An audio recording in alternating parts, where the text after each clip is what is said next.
It's hard not to feel envious of the disciplined, the focused, the miraculous, the organized, record-breaking, money-making levels of success everybody and their mothers remind you that they accomplished at the end of every year. And as one such user of the internet who is not immune to the FOMO, I sit down with my handy-dandy notebook, trying to determine my goals with the intention to hit and surpass them year after year after year. But 2023 was a little bit different. And instead of having all of these actions and things to cross off of my to-do list, I asked myself instead, what if I had no goals? Like, at all? I have experimented with a lot of ways to set, balance, and achieve healthy productivity and goal setting throughout the years. Some for better, some for worse, and some for vibes. And coming away from last year with no goals gave me not only a new perspective, but I considerably enjoyed my year. I gained new friends, I found new interests, got in touch with some of my old interests, and genuinely regained a sense of self. And I don't have all the answers, but if you're like me, I would like to share with you some insights and lessons that I learned about creating better goals and processes for the new year, and any time of the year actually. Let's get started.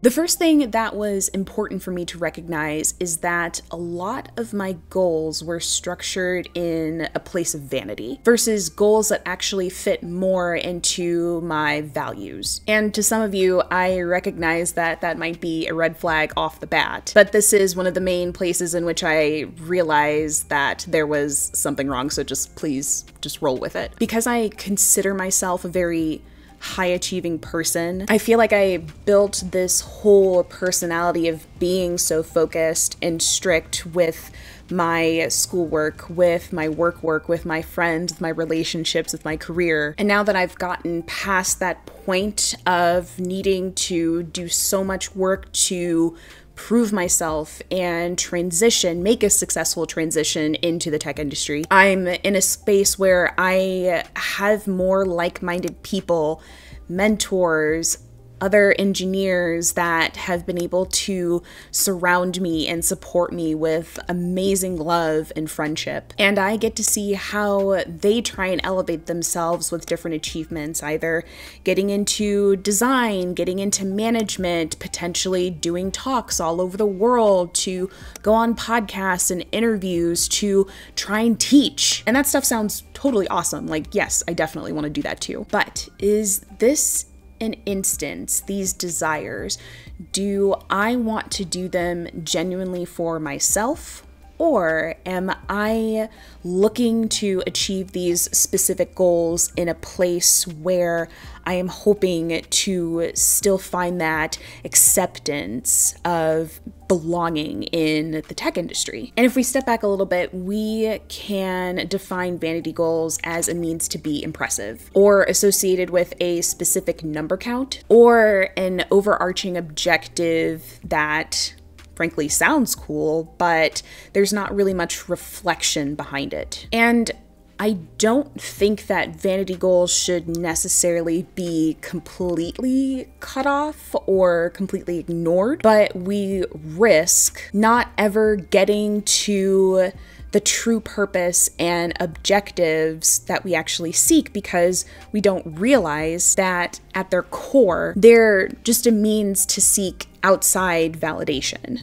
Now, to find those value-based goals and form them properly into a traditional sense, you need to find your why. Understand what your values are, what makes you happy, what makes you inspired. And a great way to approach this is by forming them into SMART goals. SMART being specific, measurable, attainable, relevant, and time-bound. But what I've realized is that to take it a step further, realizing what skills or experience that is actually needed to complete this overall objective, and then create systems around those specific skills, make for a better focus on the journey and those plot points that you hit rather than the overarching destination of your goal itself. And I say this because results goals in that way aren't necessarily the greatest fuel for our motivation, since they might not be the results that we truly care about or the tasks that we're having to go through to actually like get to that point. They might be boring, they might be silly, they are dull, not really full of spark, etc. And I think that another way of figuring out these value-based goals or skills kind of transitions into my second point, which is that during my year of no goals, I had noticed that I was making more decisions based on instinct instead of the logical, the traditional, or how commonly I normally use my brain with more anxiety type of means. It's like when Luffy is compelled to eat, to explore a jungle or a haunted house. He wants to catch ghosts and keep them as pets, or he decides to jump into a barrel and sail across the sea for 3 days and nights with no plan and just wing it. Maybe that last one wasn't a good example because he almost died, but what I am getting at is that we know what instincts are. It's this feeling that we can't necessarily put into words for why we think or come up with a conclusion or a decision about something, but we're aware that there's no like logical reasoning necessarily for this except for our experience of the world as a whole, but we just know that that feeling is what we should follow. And for me, being more in a mental space where I'm inclined to reflect more on my instincts before I actually make a decision, I mean, that gave me a sense of curiosity that piqued more of my interest. It had me feeling much more energized and ready to take on things where I wanted to say yes to them, and it gave me more energy on the things where I didn't necessarily want to do them. And I realize at this point that I need to say this with an asterisk, because there are plenty of things in life in which we're gonna have to do them for the sake of survival. And for me, in those cases, this was a realization in which I could either say no, be a complete sentence, decide not to participate, not to pay for a specific thing, not to have my energy even go that far, and set boundaries for myself a little bit better. And sometimes that meant that I really needed to sort those questions out in my head or journal about it, asking myself, why don't I necessarily want to do this? Is there a reason why I feel like I might fail? Is there some type of like scary thing that I'm not wanting to really encounter, do, be, have? And more importantly, if it's something that I have no choice, but I need to do it, because of survival, how is it that I can potentially reframe this particular thing to make it more interesting, have more of a sense of play to whatever it is I need to do? That's why, say for instance, I will tally up on my calendar the days that I work out, because that makes me feel good. I don't necessarily love working out, but it does make it interesting that I can just give myself that little reward of a check mark. Or focus on finding a way to make an analogy or objective for a concept that I'm studying based on my favorite manga, my favorite anime, my favorite video game at the time. For example, as interesting as coding can be, it can be a lot of work having to study, having to do projects, having to read documentation and figure out more of the new concepts and structures that are coming out for anything, any day at a time, because there's so much to learn out there. Like for my systems design interviews, I had broke down the concepts of distributed systems and the process of web traffic and requests and response from different servers as an analogy of a neighborhood, where the buildings are a website, the addresses are the IPs, your load balancer is your traffic guard or the person that is like manning a parking lot, which is a server, and they can help you figure out where to park your car and also help give you a map to direct you where you need to go inside of the building. Okay, so now that we've gotten this far, how do we find the distinction between making decisions with either instinct or that anxious feeling that makes you feel like you need to power through. For me, the most effective way to do this is to take account of the signs from your body. I feel like when it comes to instinct, you have this light bulb go off in your head. It just feels very light. It feels very soft. It's a quiet feeling that just bing. It feels very inspiring, and you immediately want to say yes to something. You are in a feeling where you feel like you're perking up versus having to think a little bit more anxiously. It definitely feels more loud. I feel like I have this kind of not gurgling, but just like this really hard kind of feeling in my tummy. I definitely have gotten headaches before. My energy seems very drained so suddenly, and it feels like internally I'm having to scream at myself, like, you need to do this.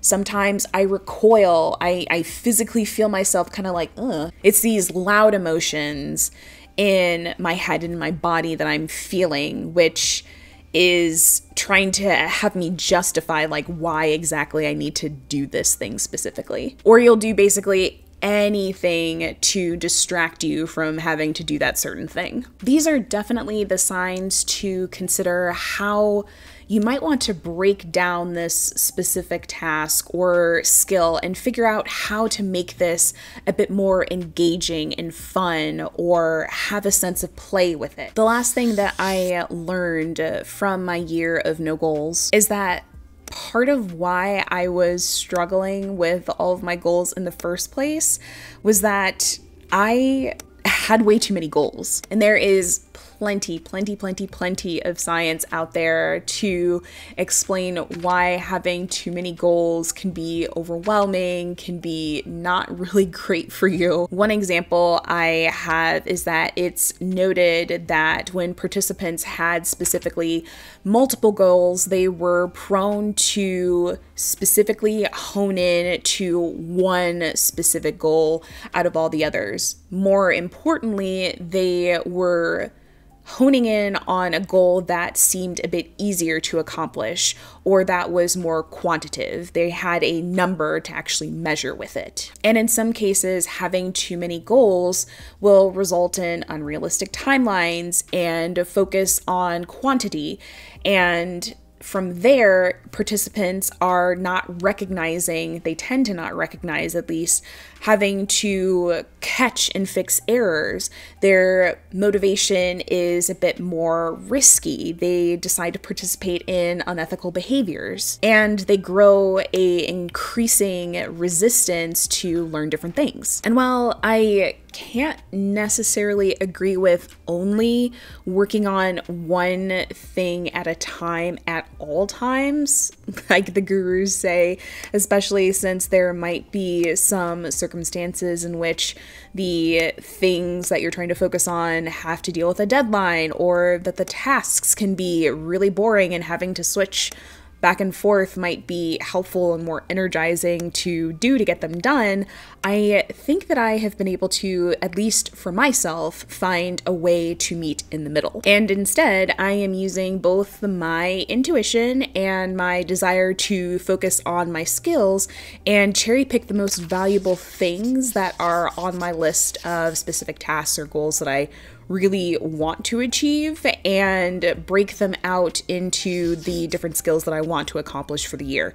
So for right now, that means sticking to about 2 to 3 goals a quarter, if that, honestly. This also means being a bit kinder to myself as I'm going through more of the mundane tasks. I want to look back and make sure that I am reflective and grateful for all the goalposts that I've been able to kind of tackle so far, because again, it is about the journey, not necessarily the destination. So overall, I can't necessarily recommend having to go through your year with just vibes only, just because no intentions, not having any specific goalposts to kind of like hit, that definitely felt a little bit like I was swaying, like I was floating in things. But knowing that I learned a way to reframe all of how I am able to do my goal setting, focus on my skills, make sure that I'm listening more to my intuition instead of that anxiety feeling in the back of my head, helps me better enjoy and kind of process even the mundane things that I am trying to study, that I am trying to learn, that I'm trying to complete for means of survival. And of course, I will be sure to keep you all updated on how I have hit or surpassed my goals as much as possible. Make sure that you follow me here as well as on Instagram, because that is where I post the most. Yeah, thanks so much for spending time with me. I hope you know that you are loved. I hope that you are able to love yourself, and you are meant to take up space. See you soon. Bye.